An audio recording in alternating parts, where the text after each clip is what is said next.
তাই সে তার বাচ্চাকে মাদ্রাসায় পাঠায়। কেন পাঠায় জানো? পাঠায় এই জন্যে যে সে শুনছে যে তার সন্তান যদি একজন আলেম হয়, তার সোয়াবের ভাগে হয়তো সে জান্নাত পাবে। সে শুনছে তিরমিজি শরীফের হাদিস মতে 10 জনকে সুপারিশ করতে পারে জান্নাতে নেওয়ার জন্য। একজন আলেম, যিনি একজন ভালো মুসলমান, যিনি ভালোভাবে কোরআন আমৃত্যু মুখস্থ রাখতে পারেন।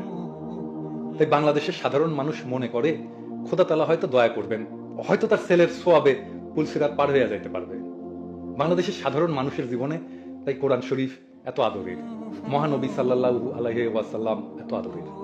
তাই সে মাদ্রাসার ওই ছোট ছোট সলবল ওদের মহব্বত করে ডাকে, কি জানো কি বলে ডাকে? কোরআনের পাখি। আর সেই মাদ্রাসার বাচ্চাদের তুমি পাখির মতো গুলি করে মারছো। তুমি ছাত্রদের ওস্তাদদের জেলে দিছো। সাধারণ মানুষ তোমাকে কোনোদিন ক্ষমা